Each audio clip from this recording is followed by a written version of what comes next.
Well, this polytunnel has survived some serious storms, some serious rain. I've had it for 1 month. I buried the flaps in the ground. I put this up right here to keep the chickens from getting in. Now, I don't open the zippers up and mess with them. I just have this one zipper open right here. And this one has a little peak top on it.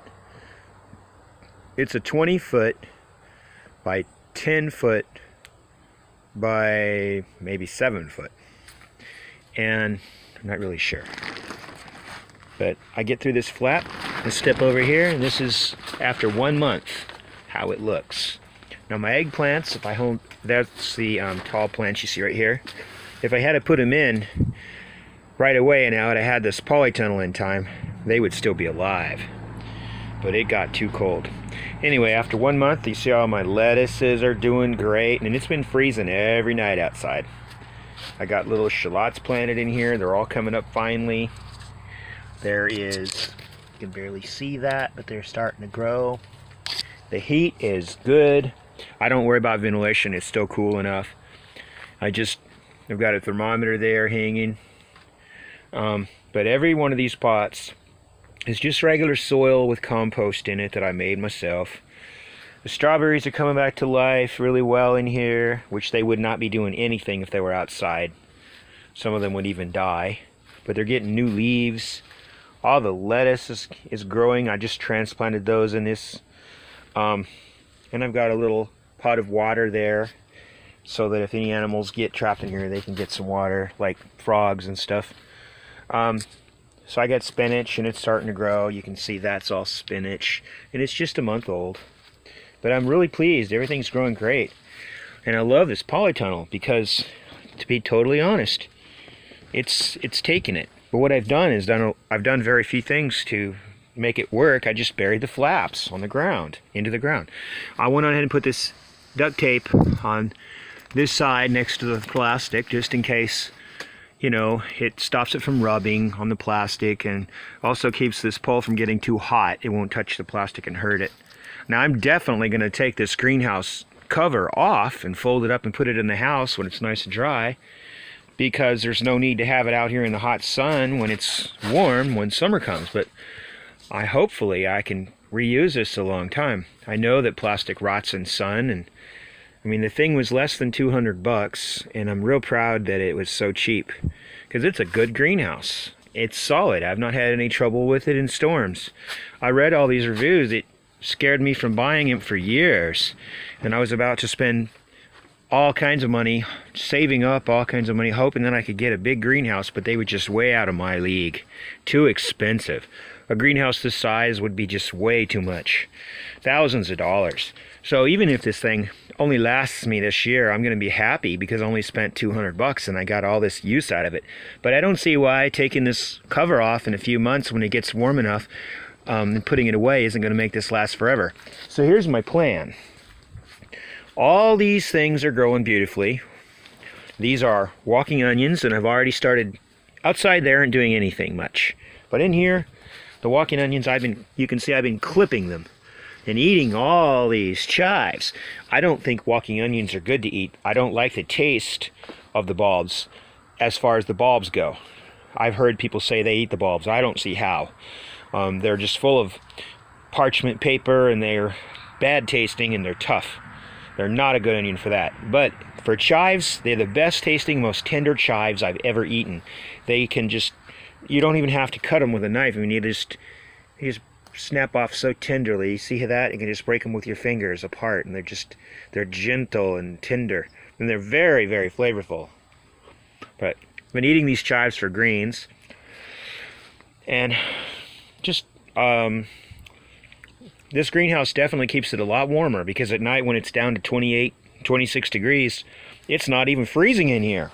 It's supposed to. I've been reading that it would. But no, I come in here and I don't see any frost inside of it. Now the cover has frost all over it, but it's warmer in here. And that's because it's still kind of early in the year. I know when it gets down to the teens, this thing's going to freeze at night. I'm sure. And maybe even when it gets down to the single digits, then it might even kill everything in here, but I don't know. I'm gonna see. But I did shore this thing up by burying the flaps, and it doesn't even shake in the worst winds. We had tornadoes going by, and we had heavy rains. I had like 3 or 4 inches of rain a week ago, and it didn't pool up here or anything. It just went right off. So I've done nothing different to this greenhouse except put the duct tape up here on the bars to keep that. And I used, I definitely staked it down. I took some rebar and I sawed it into little pieces, little rebar, just like that.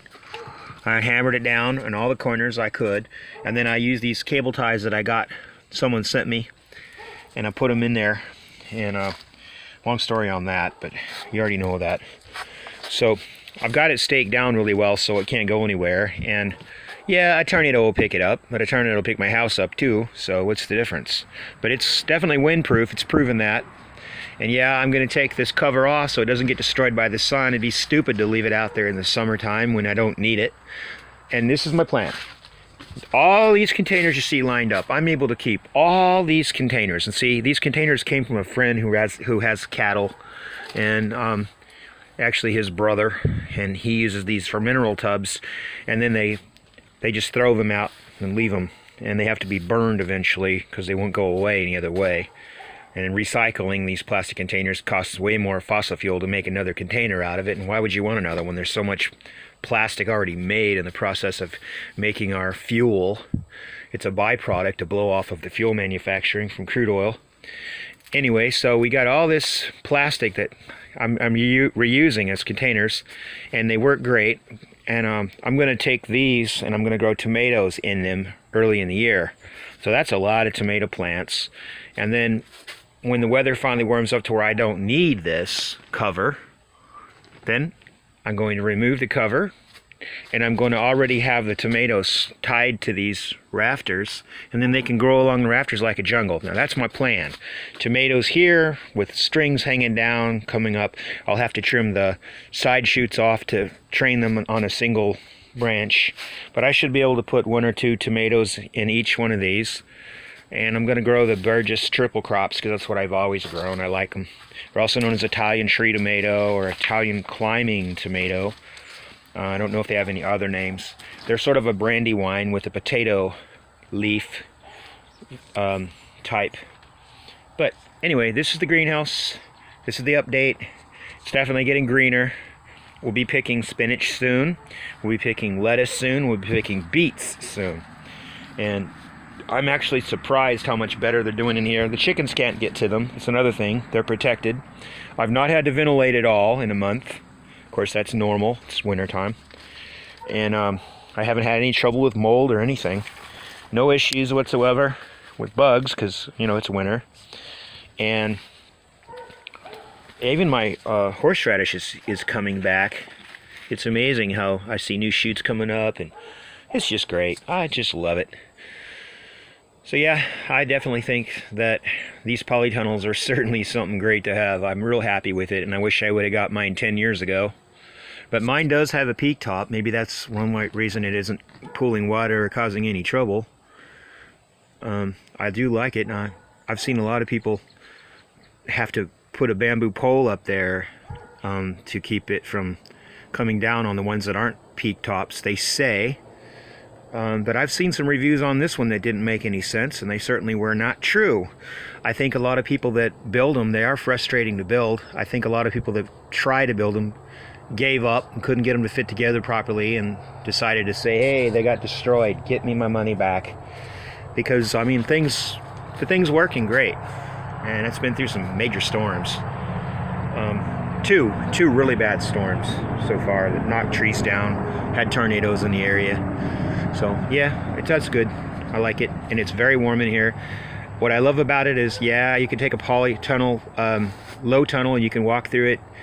I mean, you can't walk through it, and you can go ahead and have your plants growing in a low tunnel, but this is so much nicer because you can come inside and you can water it, and you can walk around, and you can enjoy the warmth.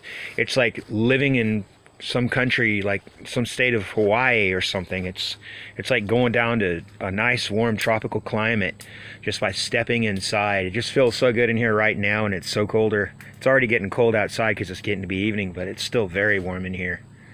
I just like it. And it's kind of a little private. You can be with your plants, and like I said, the chickens, they won't be messing with your crops because they can't get in, and the animals can't bother your crops, and the bugs can't really get in because you're tented in here. And the climate is just wonderful. Just protects you from all those cold spells. And everything likes the warmth. It grows so much faster. Like these, like I showed you, these walking onions have never grown so fast. I see where I cut them, they were down nubs, and now they're already back up again. And this is great. Everything is growing so good. I'd say in another month, this is going to be a lush jungle. I just love it.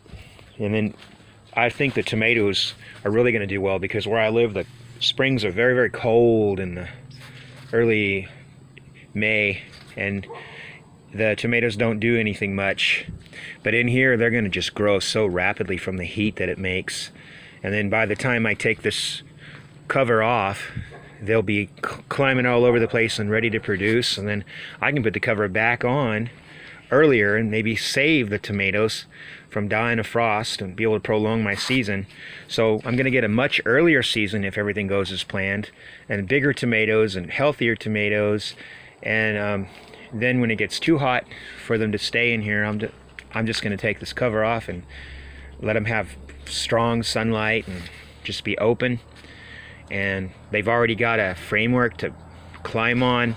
This is like the perfect tomato climbing framework. Of course, I can always shore it up by putting some more bamboo poles across maybe, or something like that, or some string across, and make them just really climb over the strings. So I can get strings for my hay really easily for nothing. And so there's just so many things I can do with this greenhouse. I sure wish I would have got it a long time ago. It works. And that's all I got to tell you about them. It works. And one of my friends, my girlfriend's father has a Harbor Freight polycarbonate greenhouse, and it's the smallest one they sell, and it's been around now for over 3 or 4 years. And his is doing great. It's been through all kinds of storms too, but he concreted it into the ground. I think the secret to these kinds of greenhouses is just make sure that the wind cannot pick them up and carry them away, and it's very simple. They're going to do it by picking up this parachute. So make sure the parachute is completely in the ground. And his is concreted in, and mine is buried. So that's good enough. And it's easy to water everything. I just use the water hose real quick. I can reach it.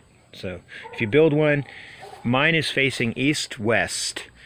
And so the side here is facing the south. This side right here is facing the south, and this side's facing the north. All the sun in the winter comes from the south. So I don't really need it to be facing north-south, because then I won't get that much sunlight. It won't do it. So this, and where I live here, facing the south the long ways is really good. It seems to really work well for me. But I've only had